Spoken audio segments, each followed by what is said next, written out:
ಜನಶಕ್ತಿ media ಇವತ್ತೊಂದು ವಿಶೇಷ ಸಂದರ್ಶನ ಮಾಡ್ತಾ ಇದೆ. ದೆಹಲಿಯ ಸುಧನ್ವಾ ದೇಶಪಾಂಡೆ ಇವತ್ತು ಬೆಂಗಳೂರಿಗೆ ಬಂದಿದ್ದಾರೆ.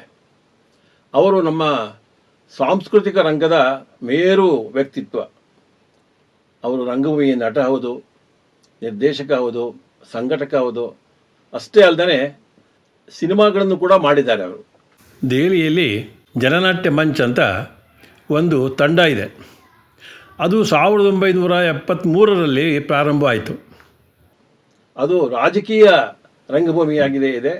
ಅವರು ಬೆಂಗಳೂರಿನ ಸುತ್ತಮುತ್ತ ಭಾಳ ಮುಖ್ಯವಾಗಿ ಅಲ್ಲಿಯ ದುಡಿಯುವ ಜನರ ಜಾಗಗಳಲ್ಲಿ, working class areas, they perform street place. ಅದು ಬೆಂಗಳೂರಿನಲ್ಲಿ ಹೆಚ್ಚು ಕಮ್ಮಿ ಜನಪ್ರಿಯವಾಗಿರ್ತಕ್ಕಂಥ ಒಂದು ರಂಗತಂಡ ಅದು. ಅದಲ್ಲದೆ ಸುಧನ್ವ ಅವರು ರಂಗಭೂಮಿನಲ್ಲಿ ಬೇರೆ ಬೇರೆ ಕಡೆಗಳಲ್ಲಿ ಹೋಗಿ ವರ್ಕ್ಶಾಪ್ಗಳನ್ನು ಮಾಡಿದ್ದಾರೆ, ಅಲ್ಲಿ ನಾಟಕಗಳನ್ನ ನಿರ್ದೇಶನ ಮಾಡಿದ್ದಾರೆ. ಬರೀ ಭಾರತದಲ್ಲಿ ಮಾತ್ರ ಅಲ್ಲ, ಅವರು ವಿದೇಶಗಳಲ್ಲಿ ಕೂಡ ಹೋಗಿ ಮಾಡಿದ ಅನೇಕ ಪ್ರದೇಶಗಳಲ್ಲಿ, ಭಾಳ ಮುಖ್ಯವಾಗಿ ಪ್ಯಾಲೆಸ್ತೈನಿನ ಫ್ರೀಡಮ್ ಥಿಯೇಟರ್ ಅಂತ ಇದೆ. ಆ ಫ್ರೀಡಮ್ ಥಿಯೇಟರ್ ಜೊತೆಗೆ ಉತ್ತಮವಾದ ಸಂಬಂಧ ಇಟ್ಕೊಂಡಿದ್ದಾರೆ. ಆ ಫ್ರೀಡಮ್ ಥಿಯೇಟರ್ ಬೆಂಗಳೂರಿಗೆ ಕೂಡ ಬಂದಿತ್ತು. ಇಂಡಿಯಾಗೆ ಬಂದಾಗ ಆ ಬೆಂಗಳೂರಿನಲ್ಲಿ ಕೂಡ ನಾವು ಹಲವಾರು ಶೋಗಳನ್ನು ಮಾಡಿದ್ವಿ. ಅದರಲ್ಲಿ ಕೂಡ ಇವರು ಒಳ್ಳೆಯ ಸಂಬಂಧ ಇಟ್ಕೊಂಡಿದ್ದಾರೆ.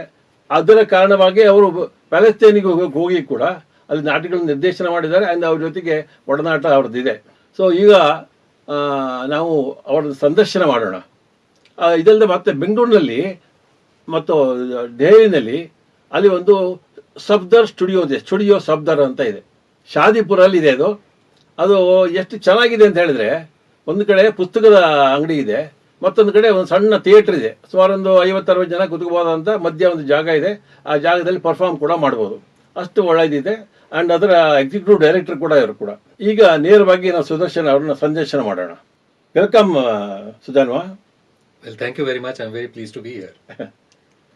What I immediately want to know is how our Janam is working now.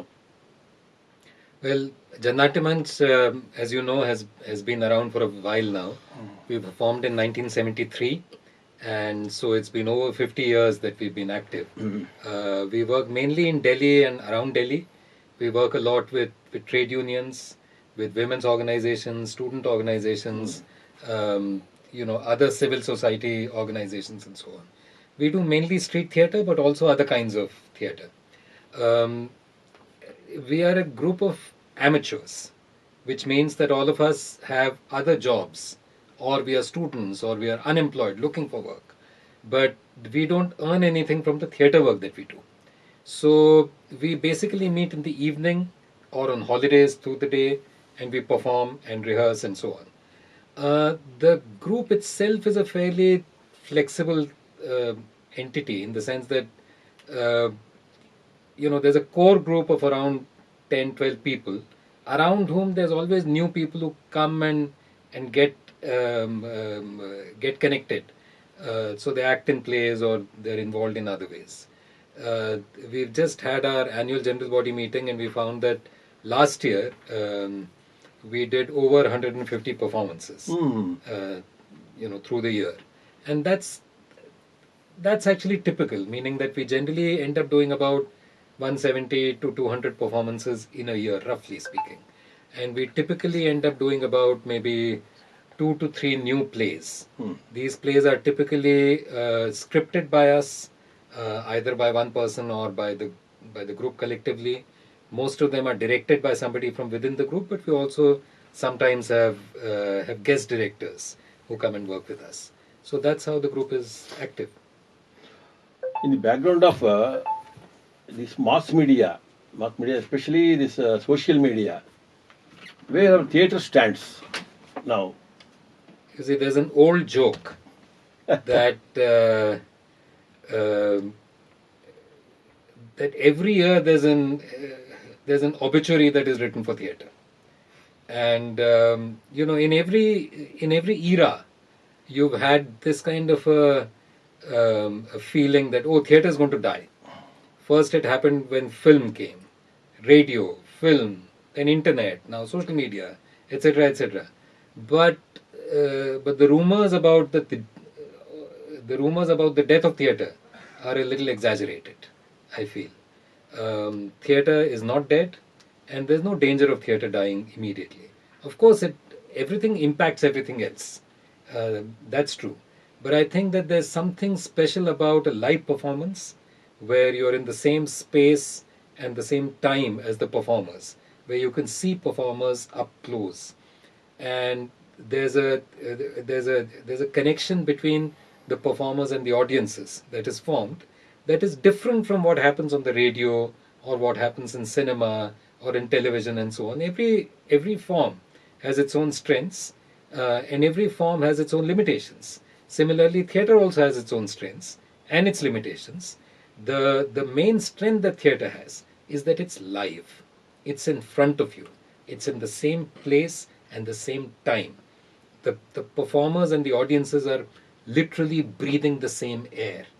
And that, the magic of live performance, is something that unless you experience it, it's very hard to imagine that. The other reason why theatre will continue to live is because one of the things that theatre does is it helps the audiences, or it excites the imagination of the audience in a way in which, for instance, cinema cannot do. In a film, for instance, if I pretend that I'm a 8-year-old child, nobody will accept it in cinema. But in theatre, people will accept. If I'm able to act well, and if the rest of the story works in that way, and the form itself lends itself to this ability of the audience to imagine something that is not real. Right? It's clear that I'm not a child. It's clear that I'm much older than, I'm 50 years more than 8 years old. Right? But I can actually make the audiences suspend their disbelief of this fact for the duration of the play. And this is not something to do with me. This is the power of theatre. That theatre has the ability to make audiences suspend their disbelief and to go along this ride with you, to use their imagination to fill in all the details that you have not shown but are suggested. And I think for these reasons, that it's a live performance, that it allows audiences to imagine in a way in which, for instance, cinema cannot. Not exactly in the same way, right? For these two reasons, and many other reasons, of course, but for these two main reasons, I feel theatre will continue to live. Of course, social media has its own place in society. It's having an impact on people and so on. But I have not found a single performance where I have felt like, because allegedly people's attention spans have gone down because of social media, people are not following a play. That doesn't happen. If the play holds interest, if the play is well made, if it is well structured, if it is connected to the audience's lives in a real way, then people will follow it. Apart from stage theatre, I have seen you people doing proscenium theatre also. So what is your experience? Why you don't continue that? Well, proscenium theatre, literally, when we talk about proscenium theatre means theatre that is done on a stage with a proscenium arch on top. Now, the realities of our performance conditions, especially in Delhi, are such that proscenium theatres are very, very expensive now to rent. Yes. They're very expensive. And so a group like Jana Natya Manch just cannot afford it. What we do, on the other hand, is we try and do plays that lend themselves to different spaces. Whether it's a stage, whether it's the street, whether it's open air, whether it's closed doors, whether it's 3-sided, 4-sided audience, 1-sided audience, 2-sided audiences sometimes. Because sometimes, when we perform in streets or very narrow, as we say, gullies in Delhi, in working class neighborhoods, what happens is that it's so narrow that audiences can only be on 2 sides. So you have to perform here like this, and the audience is not in front of you. The audience is on your right and your left. Yeah? And you have to adapt to that. So, we've learned how to adapt to these things. So we try and do plays that, or not just plays, we also do other kinds of performances. Poetry reading, sometimes we do performances that are one-off, like only a single performance can happen of that performance. It's not a play, but it's a performance. And so we try and do different types of things. But proscenium plays, strictly speaking, meaning a play that happens in a proscenium auditorium, is something that we can't afford anymore. In the background of there is a direct attack on freedom of expression. What is your experience? Is there any attack on your theatre group anywhere? Well, Jana Natya Manch unfortunately has been the target of attacks for a very long time now. In fact, this book that I had written some years ago, Halla Bol, the death and life of Sardar Hashmi, which is also available in Kannada, in an excellent translation by my very, very dear comrade Venkatesh, who is no more, with us, and I miss him. He's one of the founder members of Samudaya, somebody that I respected and loved a lot. So he was in fact the first person to call me when he learned that I was writing this book, and he said, I'm going to translate it. So it was an honor for me, a privilege for me to be translated by Venkatesh. Also, what's very moving for me is that the book has been designed by another friend, Channakeshwar, who's also unfortunately no longer with us. So I remember both of them. But to get back to your question, unfortunately, Jana Natya Manch has been the target of attacks for a very long time.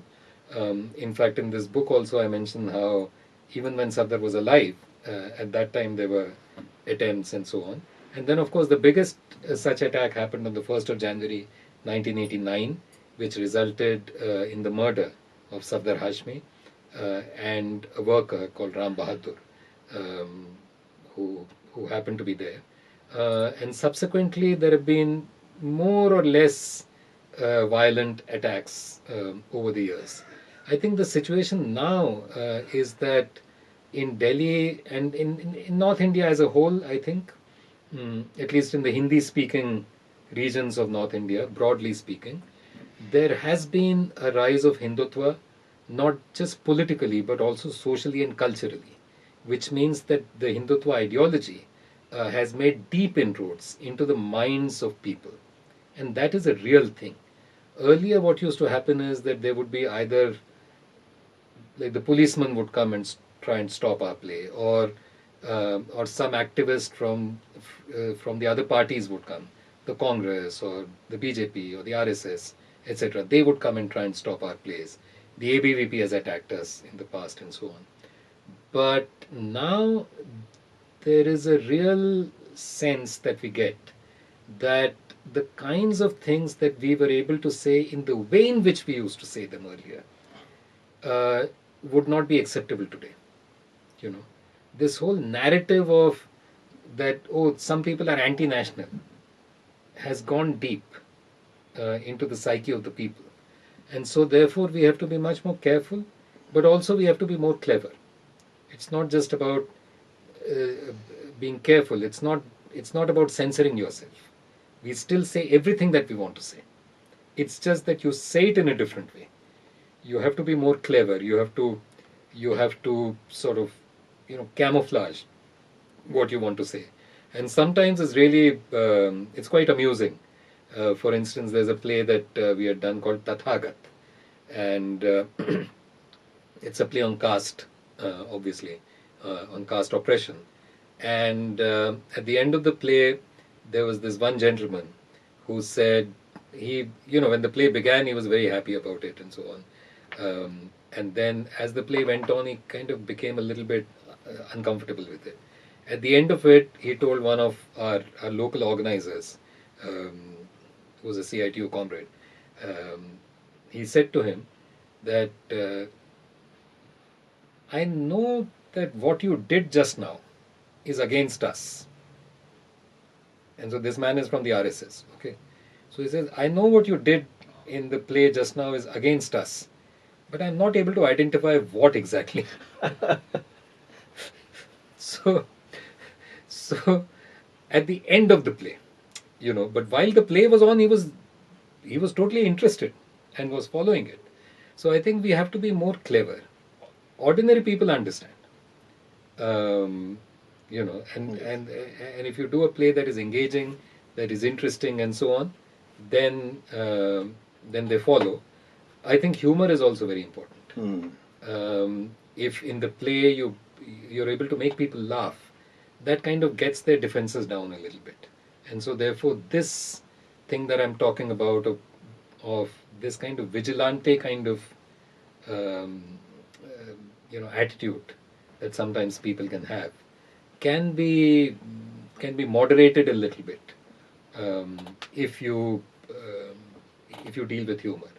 The interesting thing about attacks, and this is, I think, by and large true of most forms, but certainly true of theatre, is that so far at least, and I'm not saying that this will always be true, maybe tomorrow it will not be true, but so far at least, it is true that people who attack a play, either verbally or physically, do not watch the play. They don't attack it because they've seen the play.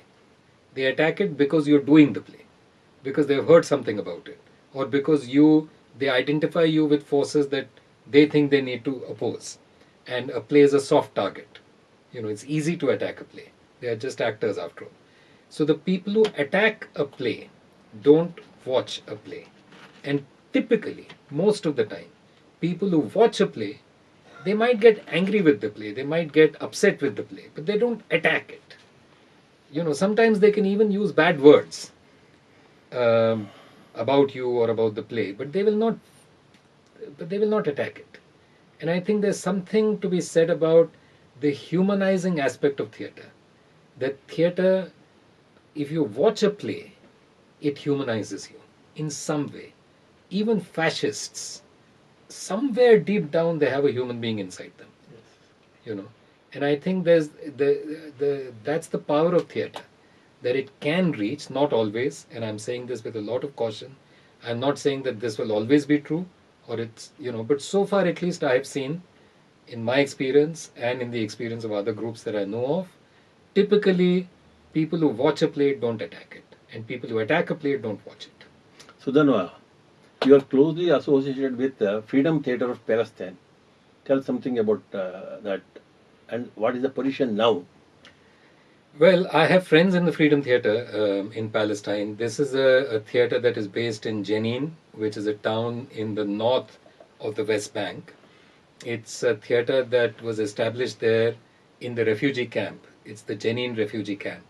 And the Jenin refugee camp has for a very long time been one of the centers of the resistance against Israeli occupation and the apartheid regime. So that has always been a place which the Israeli army and the armed forces and the police have attacked repeatedly. The Freedom Theatre has also had a number of attacks on it, including the assassination of its founder, Giuliano Mercanis. We don't know who killed him, because the person who killed him disappeared and the investigation has not gone anywhere, so we can only speculate. We don't know who killed him. But certainly the Freedom Theatre has been under attack a number of times. Currently the situation is quite dire. As you well know, for over 2 years there has been a genocidal attack by Israel on the people of Gaza. And of course, tens of thousands of people have been killed. We don't know what the numbers are. Actually, the documented numbers are above 60,000, but there is good reason to believe that the eventual number is going to be much higher than that. But be that as it may, the situation in Gaza is, of course, of extreme severity. It's just unspeakable.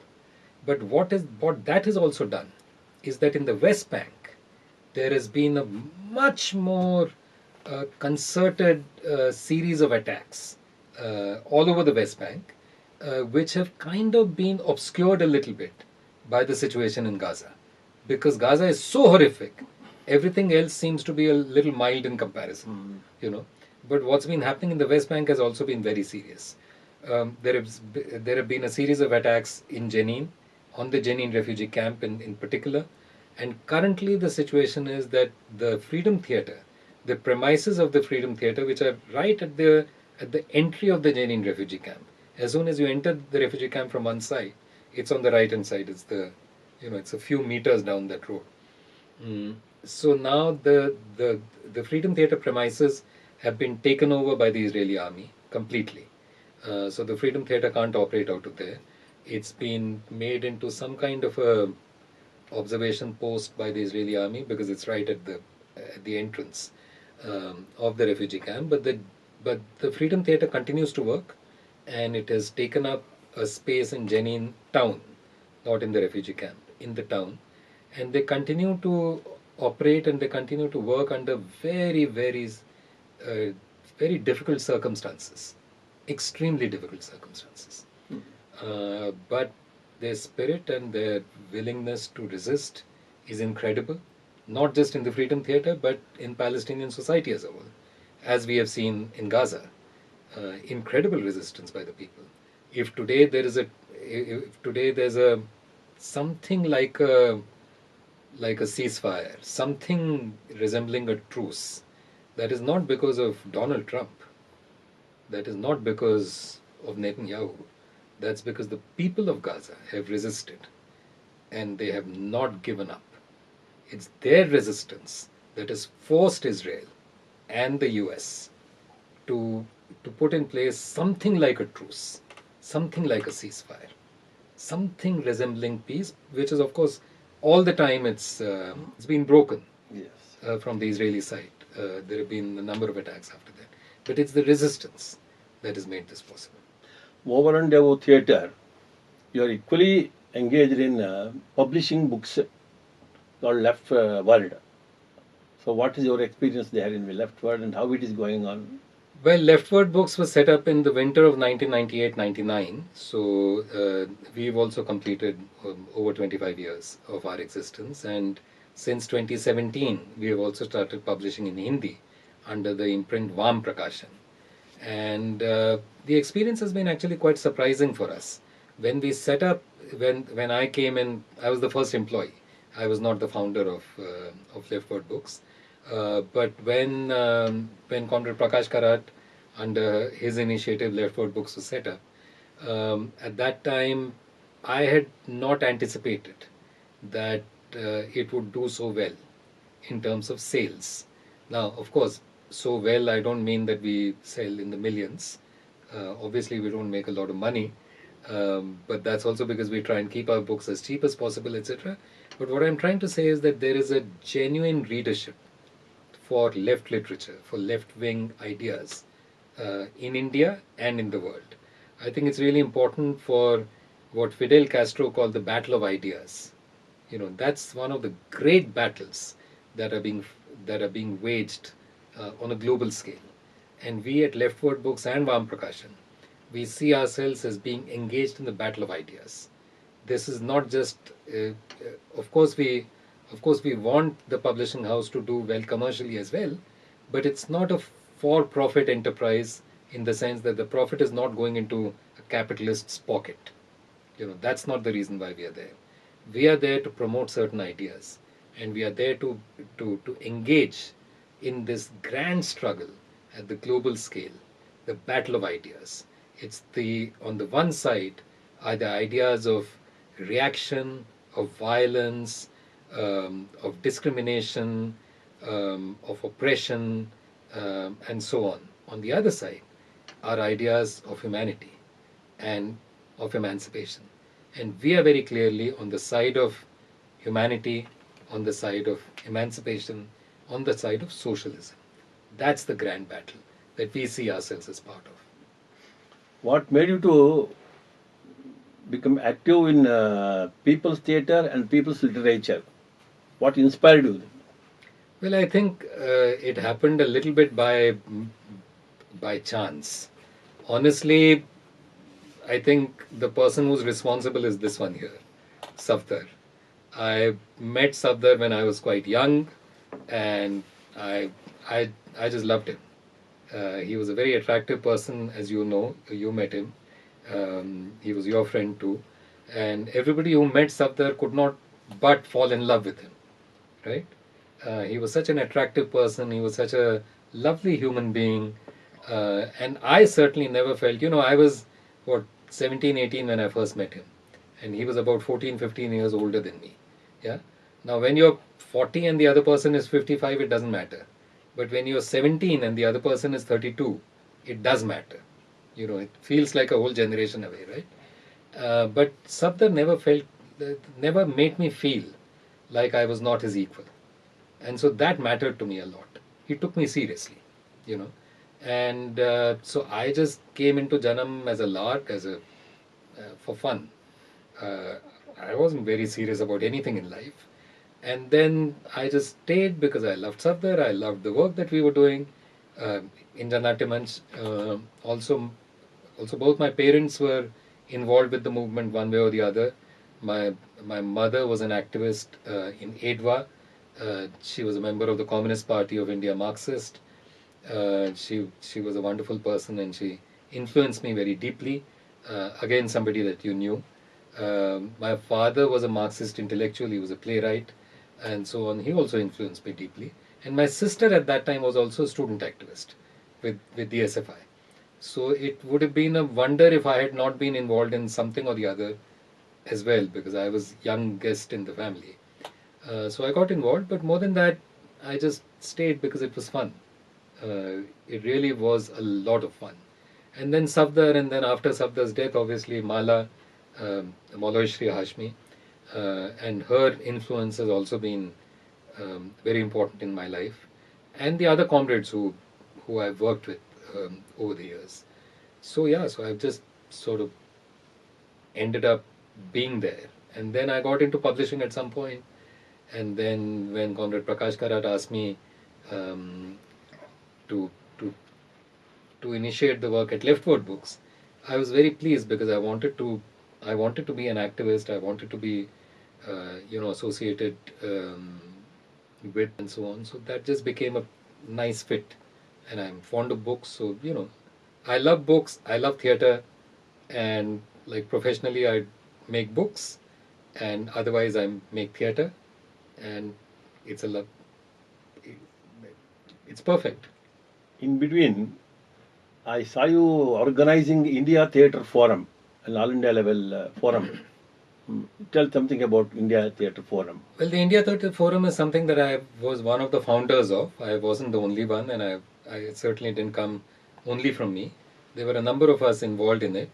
It was an initiative that the first impulse of it came from Sanjana Kapoor and Sameera Iyengar, who were both with Prithvi Theatre at that time in Bombay.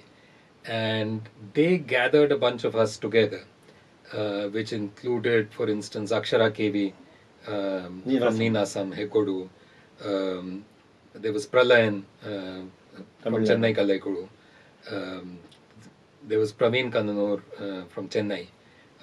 There was myself and so on. So a bunch of us kind of came together. And the idea was that, what can we do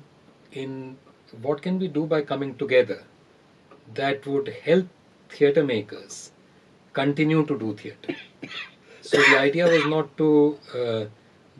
not to promote ourselves or our plays that we were doing, but the idea was to kind of think about the larger ecosystem of theatre and see how we could help in that way.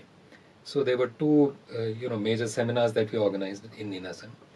One of them got converted into a book as well, which I had co-edited with Sameera and Akshara.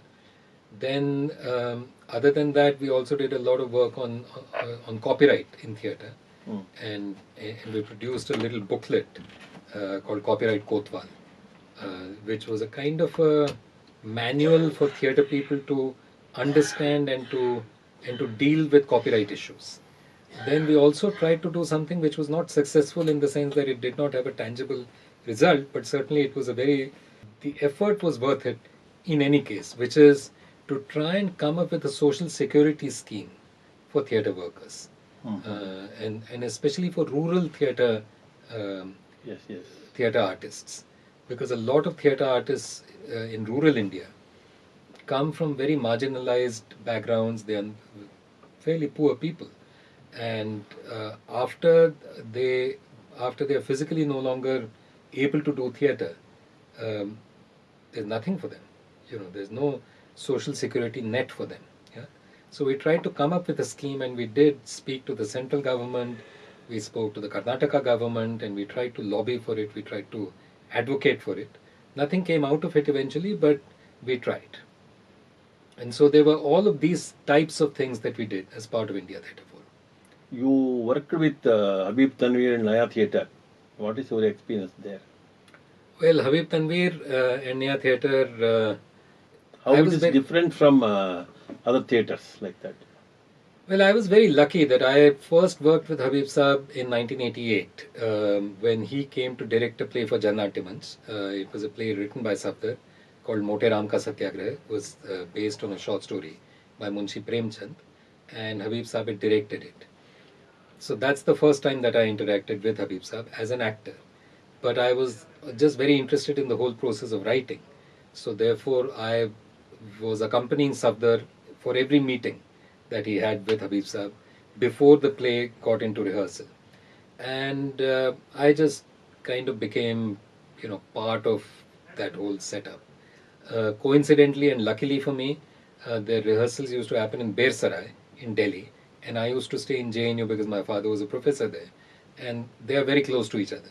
So I would finish my rehearsal or performance in Jana Natya Manch, then take a bus and go all the way to Bersarai and spend several hours in Bersarai, just watching rehearsals with Habib Saab. It was fantastic because Habib Saab worked with rural actors. These were actors who were experts in the form called Nacha, which is a folk form from Chhattisgarh, and they were fantastic actors, amazing actors, singers, dancers, and so on. So I got to see that whole setup from very close, and from 1988 to 2009, when Habib Saab died.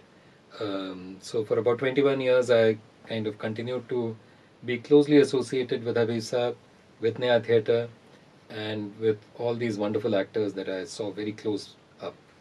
So yeah, it was an amazing experience for me.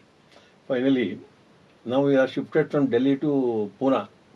How are your activities in Pune now? Well, honestly, I don't do any activities in Pune except my publishing work, which I need to do just sitting in front of a computer at home. So I don't really do any theatre work in Pune. I just happen to live in Pune. My work continues to be in Delhi. So I have a slightly long commute.